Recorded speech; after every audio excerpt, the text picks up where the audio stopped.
No, we are. And if we are lucky to be in this moment because the defense did not play well. Here's Baldy on the defensive line's performance against the Detroit Lions. Outside of Bosa, I didn't think any of the defense linemen played well. I didn't think Armstead did. I didn't think Hargrave did. Definitely not Kinlaw or Givens. I didn't think they got good performances from that front. They got blocked up. I didn't think the run fits with the linebackers was good. I thought Fred was off. I thought Burks was off. I didn't think the run fits looked like a championship-level defense. Like, honestly, if Fred Warner was on the show right now, I'd go, Fred. On that, Montgomery run 15 yards right up the middle. It's a basic inside zone. Everybody runs that play. The 49ers run as well as anybody. I would get back to the basics. Taking on double teams, getting off blocks, like walking through your run fits. You should get these run fits down where literally you put a blindfold on and you know exactly where you're going.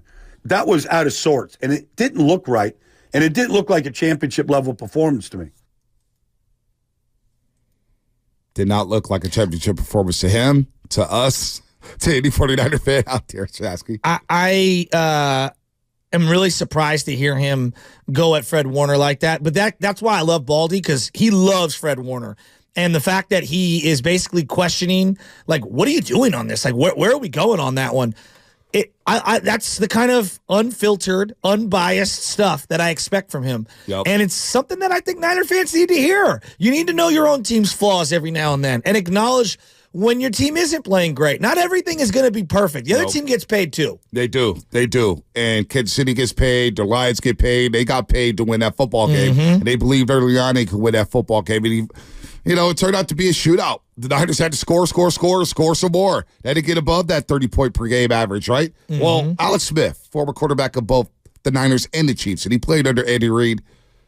Here's his initial thought on the Super Bowl as we continue to break down the NFC Championship game and recap the Niners' dramatic victory. Here's Alex Smith. Like this 49er defense doesn't do a lot. They don't present a lot of volume. I think they're going to be in for it. The only chance I think the Niners have to win is a little bit of a shootout. And again, this Chiefs defense just continues to elevate their game. Wow. Wow. Did you hear that? No, I didn't, because my computer completely crashed over here. I don't know what's going on. Oh, okay. Well, I'll play the game for you. I apologize. No, you're all good. I can recap it for you, but Alex Smith, and they will recap it. Like this 49er defense doesn't do a lot. They don't present a lot of volume. I think they're going to be in for it. The only chance I think the Niners have to win is a little bit of a shootout. And again, this Chiefs defense just continues to elevate their game. So he's picking the route you're picking, which is offense is going to have to carry the defense. Yes. Which they've done for most of the season, and that's fine. Look, if the offense needs to win the shootout, then you know what? I got Debo, Ayuk, Shanahan, Brock Purdy, Juszczyk, and we got to do what we got to do offensively. And you hope you just get a couple stops. Whether it's not punts, maybe you hold them 3 a couple times. Maybe you force them to kick a lot of field goals instead of touchdowns. It's not like Kansas City's offense has been lighting the world on fire. No. They've been opportunistic. Now they are getting better. Rice is getting better, right? Kelsey is Kelsey. I think MVS has had a very good postseason considering where he was at the end of the regular season. He's caught some major league passes from Mahomes in these back-to-back playoff games against Buffalo and Baltimore. So, look, their offense is not that great. I think the Niners' defense can create some problems here for Mahomes. He's not going to turn the ball over, but I do believe you can hold him out of the end zone at times. Now, offensively, you got to score. This Chiefs defense is very, very good. They're fast. They're athletic. They're hungry. They're strong. I think they're really good at every single level. But pass rushing-wise, I do think Purdy can exist and plays against that defense. But again, we'll get to the Super Bowl when we get to it next week. Going back to the Detroit game, I thought the offense did pick up this defense in the second half by converting on third downs, by creating mismatches for their wide receivers outside. And then, again, Purdy extending plays, man, looking a lot more like Steve Young than Joe Montana in this football game in the fourth quarter. Don't you think that for as much as we rag and bash Steve Wilkes as a fan base, they have been way more like ball hawkish than you would think, considering how much like the fans are just losing their minds on this defense. Like, I know there weren't a lot of pass breakups in this game, but they did get the big strip fumble. I think this whole game changes on that play right there. And they were crashing. They knew that play was coming. They've had a lot of turnovers this year. They were like, top 5 interceptions?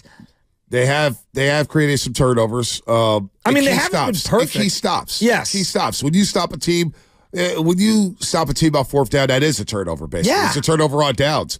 And so, yes, did Josh Reynolds help you out with the first fourth down drop? Absolutely. But the second fourth down decision by Detroit there, where it was 27-24, and I'm thinking, boy, Dan Campbell's really going to elect to pass on the field goal here. Again, Michael Badgley, 45% on kicks on 48-plus yards. That would have been a long field goal as well. That pass rush to move Goff off his spot. Yes. And to flush him out of the pocket and make him throw inaccurately to Sam Laporta, you have to give the defense credit there. They have been very opportunistic in those situations. Bid, don't break. We talk about the Green Bay game. The first half, Green Bay goes right down to the red zone. You force them to 3. Next possession, Green Bay's on the 4th and 1. They try to old tush push with Jordan Love.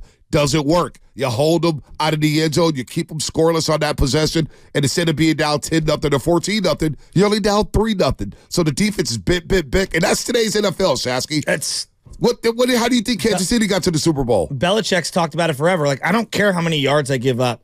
What's the score? Yep. Points. You know, what's your scoring defensive numbers? Like, the whole league is set up so that you can move the ball. I think part of why we viewed, and Baldy kept saying, like, well, they did move the ball in the first half, talking about the Niners offense. But we looked up when you only scored 7 points. Right? And so we're like, oh, the offense. And I disagree with Baldy on that one. I thought the offense was a little sketch. Yeah, I did too. It looked a little shakier than I think he was giving it credit for. No, I did too. I do too. So the Niners here, when it comes to takeaways, you were asking that. They're 28 takeaways this season. That's the top 5. You see the New York Giants. Yeah. New York Giants had 31 takeaways. The Ravens with 31, the Bills. You see the Kansas City Chiefs. They don't really turn the ball over. In the regular season, only 18 takeaways. Bottom five in the league there when it comes to takeaways for the Kansas City Chiefs. But they've turned it up in the playoffs, no doubt. Yeah, and when I watch that team, they find a way to move Chris Jones along the defensive line to find the matchup on crucial third down passing situations, and he just heats up dudes. I mean, that's what he does. He speeds up the entire play. Chris Jones is an all-time player. No, he is an all-time. He's a Hall of Famer. Yes. I'm late to the party on Chris Jones. He will be a free agent, too, after the season. I would love to get him. Now, do you want to invest in him, Hargrave, and Bosa? No. Somebody's going to come. Also, the Chargers situation, Joey or Mac is going to get cut. I don't want Joey. I know everybody wants Joey to pair him up with his brother. Joey hasn't been on the field much. And he fits right in. That's not good. Let's go to Chris in Virginia. Chris, what's happening? What's going on, fellas? The whole world is saying Kansas City. I smell a 49ers blowout. See, if we would have got the Ravens to play, we would have just had to say, oh, we need to clean up the turnovers, a few turnovers. With Kansas City, the 49ers know that we have to play our best football. And I think after the NFC Championship game, the way we came back, the way the players responded to Brock Purdy when he was taking off with his leg, I think they're saying, hey, Brock, we got you this time. We got you, buddy. We're going to go out there and blow these dudes out the water. Oh, what y'all think? Yeah, I'm not going to predict any blowouts for the 49ers. Yeah, and I'm not ready to predict a Super Bowl yet. I want to get into the lab a little bit more. I watched the second half of the Baltimore Kansas City game yesterday, just kind of watching, seeing how it played out in their scheme. Look, what Baldy said about Spagnuolo, their defensive coordinator, he's right. He's switching up game plans left and right. It's like Belichick in a way, offensively and defensively. The Patriots for so long, you never knew what was coming. No. Was it a run-heavy scheme? Was it a pass-heavy scheme? Is Brady going to come out in 5 wide, empty gun? Or is he going to be under center with a fullback and a tailback and 2 tight ends? What the hell are they going to bring to the table? You just don't know. Well, that Kansas City Chiefs defense against Buffalo, yeah, they allowed them to get the underneath stuff, but no explosives. Baltimore, they blitzed Lamar Jackson relentlessly. And as Baldy said, hey, DBs, make a play. You're going to be on the island, man up. It's Snead. L'Jarius Sneed's one of the best quarterbacks in football. So who's he going to shadow? Will he shadow Ayuk? Will he just play aside? How are they going to play George Kittle? I don't know what's coming from Spagnuolo in that Kansas City Chiefs defense. Was he the one who did the punch on Zay Flowers? Sneed. God. And Zay Flowers. As great as the Ayuk play was, right, as equally as impressive was that punch out. Well, think about it. That was incredible. On that drive, Zay Flowers gets deep, right? 54 yards. But he gets caught for unsportsmanlike conduct because he's standing over Snead and he's spinning the ball in his face. And a few plays later, L'Jarius Sneed says, karma's a you-know-what, huh? Punches the ball out the goal line. You got to take care of the football. Boom. And Zay, I don't know, he slammed his helmet down and punched the bench and then cut his hand.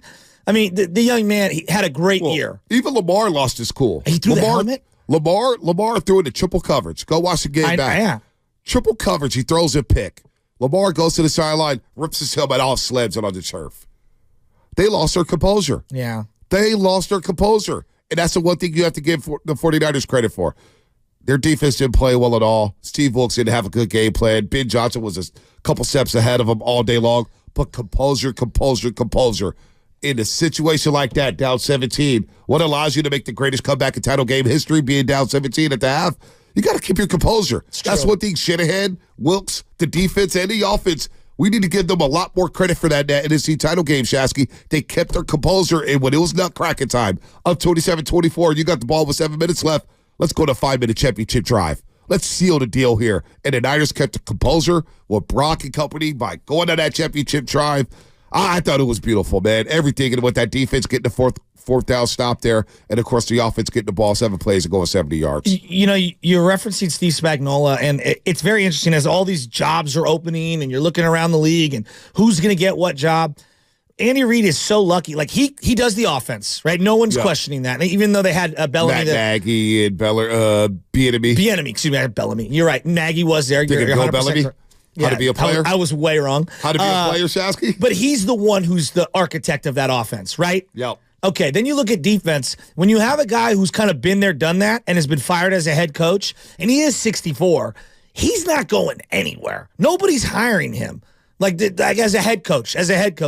That's a luxury to be in that situation. You're not losing your DC. They've had the same continuity for a long time over there. He's been there since 2019. Yeah, he's been there a while after taking a couple seasons off. He went to Baltimore, was a consultant, kind of learned some things, and he said, I was listening to Jim Nantz and Tony Romo, and even before the game with Boomer and who was it? J.J. Watt, Nate Burleson, J.J. Watt's Bill good. Cowher. J.J. Watt's good. I actually really like J.J. That pregame set is really good. It's better than Fox's. Bill Cowher, Phil Simms. Phil Simms feels like the loud man out. Let's try to get Uncle Phil on the show before the Super Bowl. Was Boomer wearing the black pinstripe? He looked like he was straight out of Goodfellas. Yeah, he's the only one who picked the Chiefs to win the game. He's the only one to pick them. I think you and I both picked the Chiefs last week. Did we pick the Chiefs? I said I'm never betting against Mahomes. Yeah, I wouldn't bet against Mahomes either. Spadoni and I have had this conversation for a long time. So you bet against Mahomes at the Super Bowl? We'll get there next week. That's in part of why I'm looking at it as a Niner fan. If you wanted to write the most storybook version of it, and I know it's real life, it never plays out like a storybook, beating Mahomes and getting that redemption, it's a hell of a way to end a 29-year drought. Oh, that'd be great. That would be great. Right? Oh, I thought they were clapping for us out there for that take. What a take.